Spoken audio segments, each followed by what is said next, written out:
Bismillahirrahmanirrahim. Assalamualaikum warahmatullahi wabarakatuh. Sahabat musbi yang dirahmati Allah, sebagaimana yang kita ketahui, Al-Quran telah memposisikan hewan dalam kedudukan lebih rendah daripada manusia. Akan tetapi, hal tersebut tidak berarti membenarkan manusia untuk berbuat seenaknya terhadap hewan. Dalam Islam, hidup saling mencintai dan saling mengasihi bukan hanya untuk sesama manusia saja, melainkan kepada hewan pun hendaknya melakukan hal yang sama.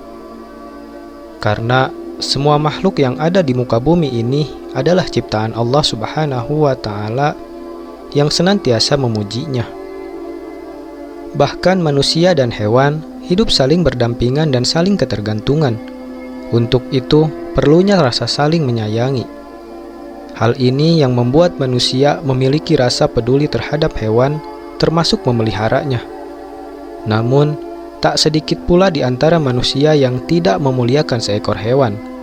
Seringkali, sikap hingga perlakuan kasar manusia membuat hewan terlantar hingga mati.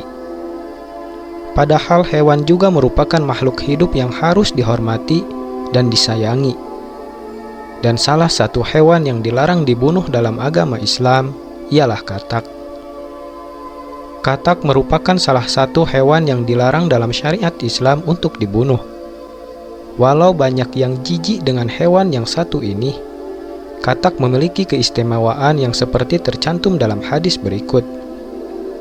Janganlah kalian membunuh katak karena sesungguhnya suaranya adalah tasbih, dan janganlah kalian membunuh kelelawar karena sesungguhnya ketika Baitul Maqdis hancur ia berdoa, "Wahai Tuhanku, berilah aku kekuasaan terhadap lautan agar aku bisa menenggelamkan mereka."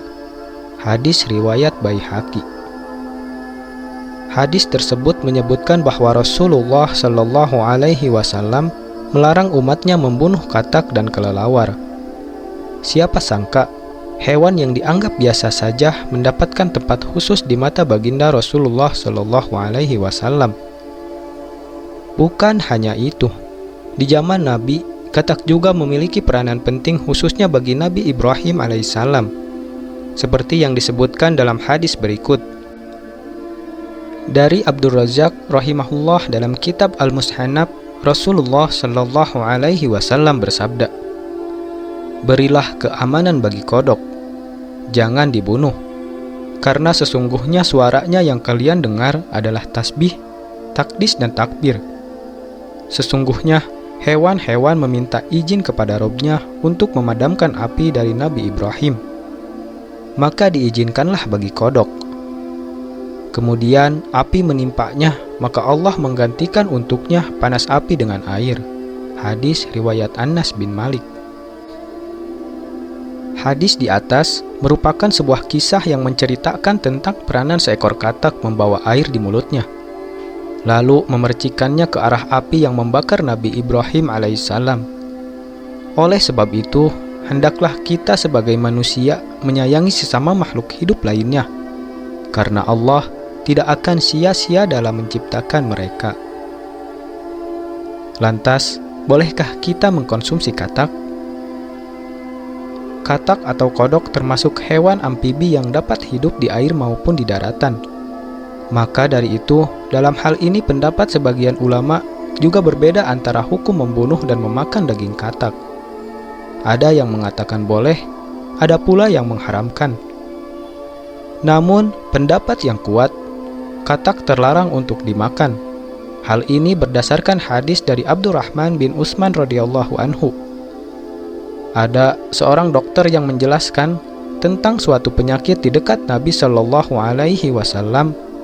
Dokter itu menjelaskan bahwa katak bisa dijadikan obat untuk penyakit itu. Ternyata Nabi Shallallahu Alaihi Wasallam melarang membunuh katak. Hadis riwayat Ahmad, Abu Daud dan Nasai. Sebagian ulama menetapkan kaidah, setiap binatang yang dilarang untuk dibunuh maka haram untuk dikonsumsi, karena tidak ada cara yang sesuai syariat untuk memakan binatang kecuali dengan menyembelihnya. Sementara itu, kita tidak mungkin menyembelih hewan yang dilarang untuk dibunuh. Wallahu alam bisawab. Wassalamualaikum warahmatullahi wabarakatuh.